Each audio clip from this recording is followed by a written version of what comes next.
All right, strap in, everyone, because today we're diving into a story that's got it all: incredible faith, a touch of honey, and a whole lot of drama.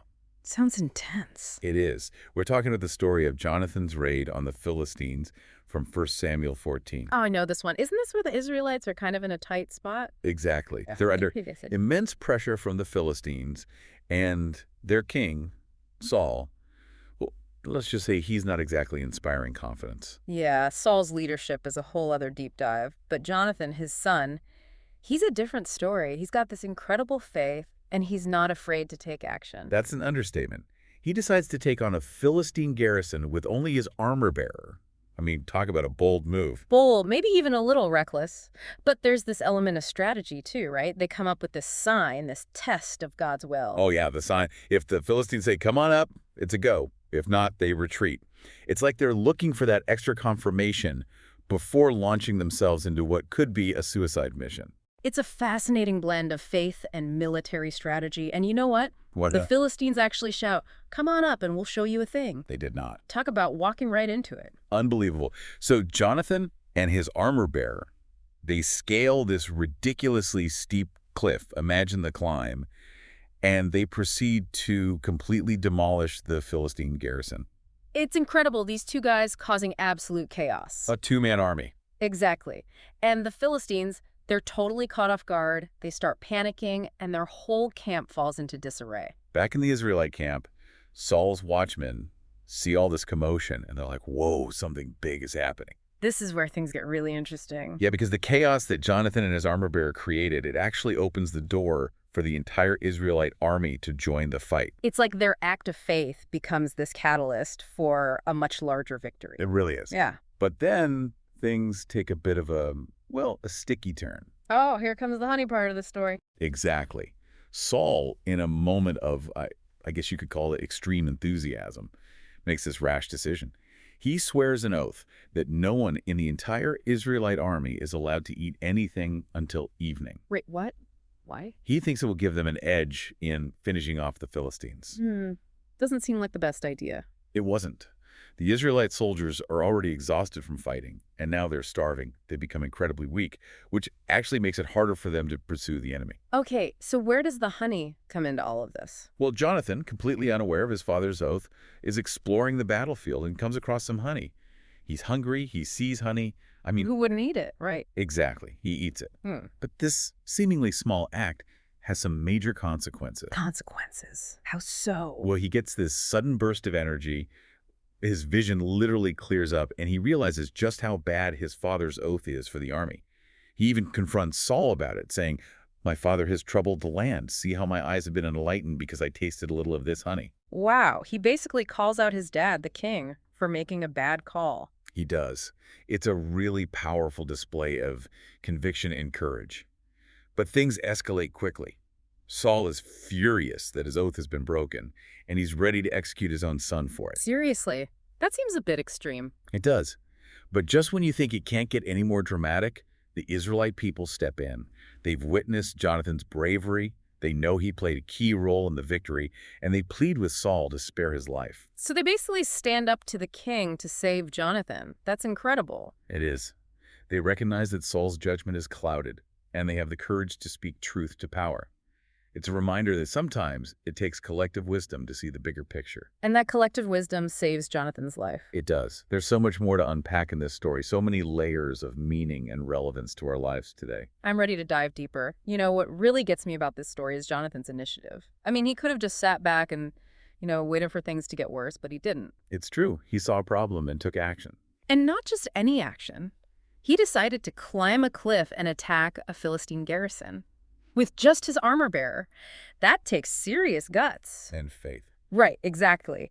He had this conviction that he was doing the right thing, that he was aligned with a higher purpose. It makes you think about the challenges we face in our own lives. Yeah. Are we taking initiative, or are we waiting for someone else to fix things? That's a good question. I think a lot of times we get stuck in this mindset of, well, someone else will take care of it, or it's not my responsibility.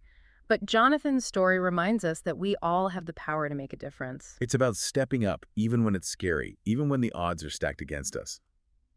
And speaking of odds, Let's circle back to Saul's oath for a second. Oh, man, what a mess. Seriously, it started with good intentions, I think. He wanted to ensure a victory, but his impulsive decision backfired big time. It almost cost them the whole battle. And it reminds us that even when we have good intentions, we need to think things through, especially when we're in a position of leadership. It's a classic case of unintended consequences. Like, did Saul even consider how his oath would affect his own army? They were already exhausted, and then he basically told them they couldn't eat until the end of the day. Right. It's like he completely overlooked the practical realities of the situation. It's about finding that balance between decisive action and careful consideration. Jonathan took initiative, which was amazing, but Saul acted impulsively and it almost derailed everything.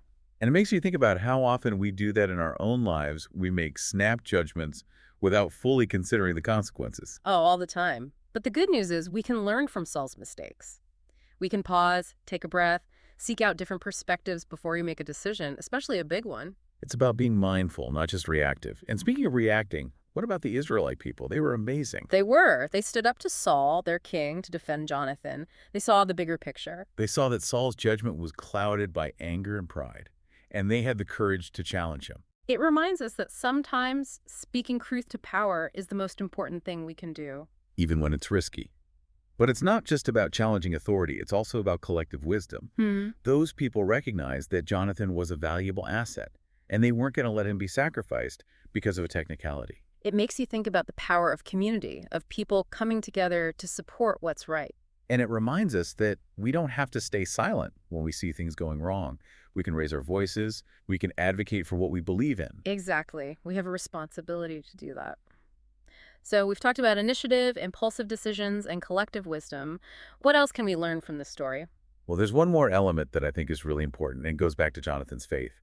It's like Jonathan had this unwavering belief that even when things looked impossible, there was a higher power guiding him.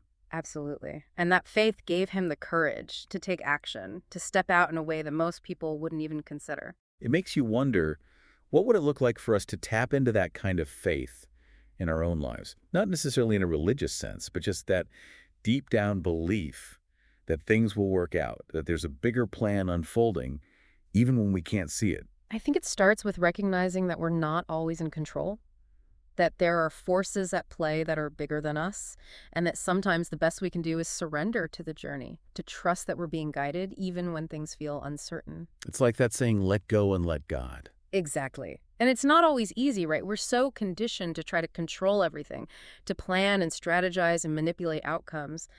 But sometimes the most powerful thing we can do is just let go, to have faith that things will unfold as they should. It's a real shift in perspective, and it ties back to what we were talking about earlier, the importance of recognizing those honey moments, those moments of clarity that can redirect our path, even if they come in unexpected ways. Yes. It's about being open to the possibility that what we perceive as setbacks or mistakes might actually be opportunities for growth and redirection. And those opportunities might require us to step outside of our comfort zones, to take risks, to embrace the unknown, just like Jonathan did. Exactly. He didn't know for sure what would happen when he climbed that cliff. He just had faith that it was the right thing to do. And look at the impact it had. His courage inspired an entire army, and it ultimately led to their victory. And while we might not be facing Philistine armies in our daily lives, I think there are still plenty of opportunities for us to be Jonathans, to step up, to take bold action, to trust our instincts, and to make a difference. Absolutely. It might be speaking up against injustice, pursuing a dream that feels impossible, or simply offering a helping hand to someone in need. The point is, we all have the potential to create positive change in the world, just like Jonathan did. And sometimes all it takes is a little bit of faith and a whole lot of courage. So as we wrap up this deep dive, I encourage you to reflect on what we've discussed today. Think about the challenges you're facing, the opportunities you see, and the impact you want to make. And ask yourself, what would your sign be?